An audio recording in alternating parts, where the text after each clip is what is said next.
Hey, what's going on? I'm Matt O'Leary back with another video, and today we'll be talking about the top 5 best free agent signings in Jets history. But before we get started, I just wanted to mention that you can follow me on social media at Matt O'Leary NY. Also, if you haven't already, make sure to subscribe to the podcast. Wherever you get your podcast, you can call in, leave your question. I'll try to get to it on the show. So what I'm going to be doing today is ranking the top 5 free agent signings in New York Jets history. A lot of them come from the same era. Go figure. It was the most productive era in recent Jets history. But without further ado, we're just going to jump right into it. So coming in at number 5 is Brandon Moore, offensive guard. He signed with the Jets as an undrafted free agent in 2002. He didn't play any games in 2002. Started, I think, just one game in 2003. But from 2004 through 2012, he was the Jets starter day in and day out on that offensive line. He started on 4 different playoff teams, 2004, 2006, 9, and 10, and he had some really good Pro Football Focus grades, especially in the Jets' heyday from 2009 to 2011, where he had an 84.9, 76.1, a 75.7 over that 3-year span.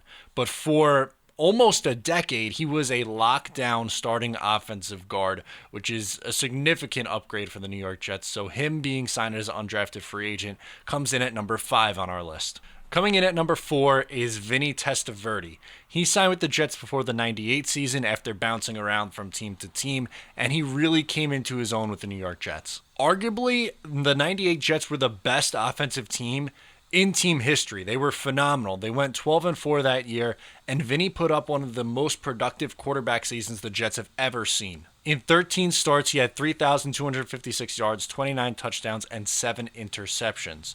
They went on to the AFC Championship game, as we know. Unfortunately, they lost to Denver. But Vinny would remain with the team through 2003. Injuries derailed him in 99, as we know. He didn't play all that much in 02 and 03. He would end up coming back in 2005 when Chad Pennington would go down.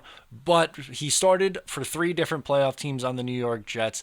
But 98 is the year that really sticks out. He absolutely has to make this list, coming in at number 4. Coming in at number 3 is undrafted free agent wide receiver Wayne Chrebet. He was with the team from 1995 to 2005. He's a fan favorite. His best production year also came in 1998, which again was one of the most productive Jets offenses that we've seen in team history, realistically, and he was a big part of it. He had just over 1,000 yards and 8 touchdowns that year. He would go over 700 yards 6 times in his Jets career. Like I said, he was a fan favorite, and he was so reliable, especially on third downs. Anytime the Jets needed to pick up a big first down, they were looking for Wayne Chrebet, and the defense just couldn't stop him. Coming in at number 2 on this list, Kevin Mawae. Go figure. He was signed right before the 98 season and was an absolute stud for the New York Jets from 1998 through 2005. From 98 to 04, he didn't miss a single start. He just played 6 games in 2005.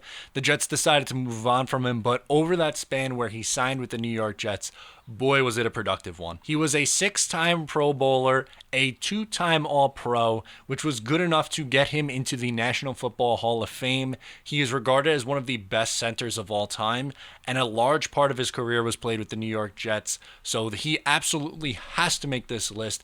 He comes in second place as he is one of the best offensive linemen the New York Jets have ever had. And coming in at number 1, another pre-98 signing, Curtis Martin. Martin started out with the Patriots, as we know, but when Bill Parcells came over from the Patriots to the New York Jets, one of the things that he was able to do was recruit his former player. And Curtis Martin, they gave him a 6-year contract, and he would stay through the Jets from 98 through 2005. He was a 3-time Pro Bowler over that span. He was also an All-Pro in 2004, where he had arguably the best year of his career. He led the league in rushing with over 1,600 yards and 12 touchdowns, giving him All-Pro status.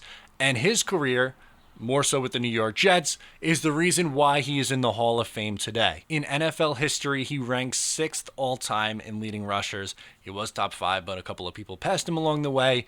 He is regarded as one of the best running backs of all time, and he did a majority of the damage with the New York Jets. So those are my 5 top free agents in New York Jets history. Let me know who makes your list, if it would be any different. Let me know in the comments down below or on social media. Again, it just goes to show you how productive the New York Jets were before that 98 season, and setting themselves up long-term for a really nice run for about a decade plus Thanks a lot to Bill Parcells. So that'll do it for me today. Thank you so much for tuning in. Make sure to subscribe if you're new here, and I'll talk to you next time.